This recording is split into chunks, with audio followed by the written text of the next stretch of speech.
Hello hi welcome back to Isha blog Kannada. ಇವತ್ತು Saturday.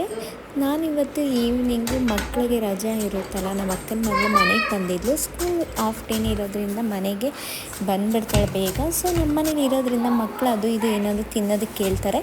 So ನಾನೇನು ಮಾಡಿದೆ, ಮಕ್ಳಿಗೆ ಮನೇಲೆ ಸ್ನ್ಯಾಕ್ಸ್ ಮಾಡ್ಕೊಳ್ಳೋಣ ಅಂತ ಒಂದೆರಡು ಆಲೂಗಡ್ಡೆನ ಸ್ಲೈಸ್ ಮಾಡಿಕೊಂಡು ಒಂದು ಬೌಲ್ಗೆ ಹಾಕಿ ಎತ್ತಿಟ್ಕೊಂಡೆ. ಅದಾದಮೇಲೆ ಅದಕ್ಕೆ ಸ್ವಲ್ಪ ಕಾರ್ನ್ಫ್ಲವರ್ ಸೇರಿಸ್ಕೊಂಡು ಚೆನ್ನಾಗಿ ಎಲ್ಲದಕ್ಕೂ ಬೆರೆಸ್ಕೊಂಡು ಒಂದು 5 ನಿಮಿಷ ಬಿಟ್ಟು ನಾನು ಅದನ್ನು ರೋಲಪ್ ಮಾಡಿಕೊಂಡು ಸ್ಟಿಕ್ನ ಅಡ್ಜಸ್ಟ್ ಮಾಡಿ ಎಲ್ಲನೂ ಎತ್ತಿಕ್ಕೊಂಡೆ. ಎಲ್ಲನೂ ಒಂದೇ ಸರಿ ನಾನು ಸ್ಟಿಕ್ನ ಅಡ್ಜಸ್ಟ್ ಮಾಡಿ ಒಂದು ಬೌಲ್ಗೆ ಹಾಕ್ಕೊಂಡು ಎತ್ತಿಟ್ಕೊಂಡ್ಬಿಟ್ಟೆ. ಈ ಥರ ನೋಡಿ ರೋಲಪ್ ಮಾಡಿ ಸ್ಮೂತಾಗಿ ಹಿಡ್ಕೊಂಡು ರೋಲಪ್ ಮಾಡಿ ಸ್ಟಿಕ್ ಮಾಡಬೇಕಿಲ್ಲ ಅಂದರೆ ಅದು ಮುರಿದೋಗೋ ಥರ ಆಗಿಬಿಡುತ್ತೆ ಆಲೂಗಡ್ಡೆ.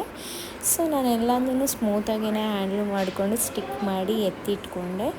ಅದನ್ನು ಎತ್ತಿಟ್ಕೊಂಡು ಆದಮೇಲೆ ನಾನು ಒಂದು ಬಾಣಲಿಗೆ ಒಂದಷ್ಟು ಎಣ್ಣೆನ ಎಷ್ಟು ಬೇಕೋ ಅಷ್ಟು ನಿಮಗೆ ಫ್ರೈ ಮಾಡೋದಕ್ಕೆ ಎಷ್ಟು ಬೇಕೋ ಅಷ್ಟು ಎಣ್ಣೆನ ಹಾಕ್ಕೊಂಡಾದಮೇಲೆ ಅದನ್ನೆಲ್ಲ ನಾನು ಫ್ರೈ ಮಾಡೋದಕ್ಕೆ ಹಾಕ್ಕೊಂಡೆ. ಆಲೂಗಡ್ಡೆ ಸ್ಟಿಕ್ ಮಾಡಿರೋದನ್ನು ಈ ಥರ ಎಲ್ಲ ಹಾಕ್ಕೊಂಡಾದಮೇಲೆ ನಾನು ಅದನ್ನು ಬ್ರೌನಿಷ್ ಕಲರ್ ಆಗೋವರೆಗೂ ಫ್ರೈ ಮಾಡ್ಕೊಳ್ಳಿ ಎಣ್ಣೆಯಲ್ಲಿ.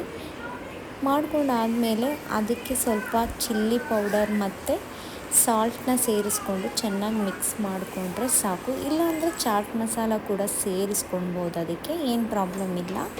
ನಾನು ಚಿಲ್ಲಿ ಪೌಡರ್ ಮತ್ತು ಸಾಲ್ಟ್ ಹಾಕ್ಕೊಂಡೆ, ಯಾಕೆಂದರೆ ನನಗೆ ಖಾರ ಇದ್ರೇ ಇಷ್ಟ ಆಗುತ್ತೆ. ನಮ್ಮ ಮನೆಗೂ ಖಾರ ಅಂದರೆ ಇಷ್ಟಪಡ್ತಾರೆ. ಸೊ ಇದು ಮಕ್ಕಳಿಗೆ ಮಾತ್ರ ತುಂಬಾ ಖುಷಿ ಪಟ್ಕೊಂಡು ತಿಂದರು.